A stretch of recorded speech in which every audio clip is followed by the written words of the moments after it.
Hi, I'm Mario Correa, Wills and Trust Attorney, and today we're going to discuss trustee selection. Before we begin to talk about trustee selection, we need to know, when we're identifying the right person for the job, is exactly what that job entails. And basically there are three major functions that a trustee does. The first function is an administrative function, and I've listed them here.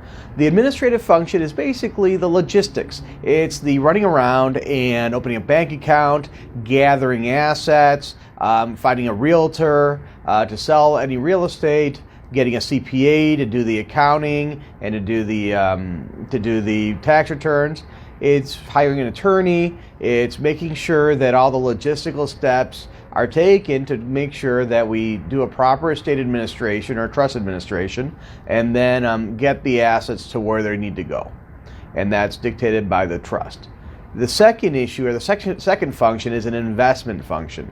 That's most important when we have a trust that's going to be long-term, such as a trust for a minor child. We need to make sure that this money is going to last and grow over a long period of time. It's also very important, if we're dealing with a larger estate, that we keep the money kind of earning more money. So the investment function can be very important in certain estates. In other estates where it's a little smaller or not as long, a little less important.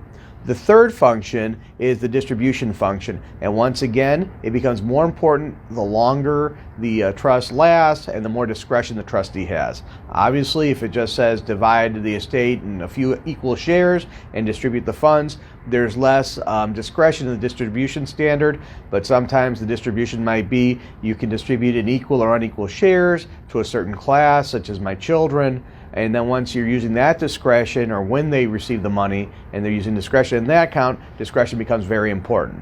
So you're thinking about a situation where you have an individual, and who should that individual be? And the big choice here, and we started talking about structure, is you could pick between family, or you could pick a professional trustee such as a bank or a trust company. Now, when you're picking a family member, and that's the most common that we see, then it's identifying which family member. And really, you want to contact somebody who you obviously trust. You don't want to have a family member who's under financial distress, because they're going to have a lot of control over funds and a lot of access. So you need somebody that's trustworthy. Second, you're going to want somebody who's going to be able to do this administrative level really well, meaning that somebody is organized, or at least can hire people and get the people on their team to do the right things. So if you have, and I call it like informal support, if you have informal support, then you can have an attorney and a CPA helping you along the way. So that's the first level consideration. Then the other consideration is structural issues that we can take advantage of. For example, we could have multiple trustees. We don't have to have one trustee. We could have co-trustees. That might lighten the burden. There's an advantage to that. Obviously, the detriment to co-trustees is that then you need both parties to agree, and we need to spell out how those co-trustees operate together. Then there's a third structural issue we can take advantage of, which is like a trust protector. A trust protector can be very flexible. We could use it for a variety of reasons. We could use it as a tiebreaker between co-trustees. We could also use trust protector, as we often do, as somebody who oversees the trust. Somebody that the trustee reports to perhaps once a year to determine how the funds are being expended. If we need to amend the trust, any big changes, we would go through the trust protector. Trust protector is kind of like a board of directors that operate for the company. So the directors only meet occasionally to make sure everything's operating smoothly at the front, or the administrative side. The other obviously tool we use is, like I said and before, is informal support. And like I said, informal support is just building a team around the trustee that they can rely on to make sure that the administration and all the things are being taken care of correctly.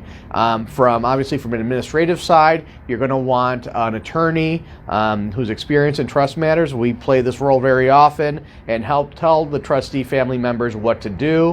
The second level is you're going to want a financial planner if it's important in the estate, or if it's a larger estate, because you're going to want to know how to invest those assets. Also, you want to consider the assets that you are investing. For example, if you're using real estate, you might look at a property management company to assist as well. And then the third level with distribution, when we have difficult trustees, we might use a care manager or a psychologist to help us evaluate some issues. For example, if there's somebody with drug dependence, obviously we don't want to be distributing out funds without some oversight or some care. So every estate is different, and these are the tools we use to kind of create the right document and the right officers to support the ultimate goal, which is to make sure that the assets go to the right beneficiaries in the right way, and to really capture your values when those distributions are being made. So if you have further questions, please contact me, Mario Correa, at 773-489-8500.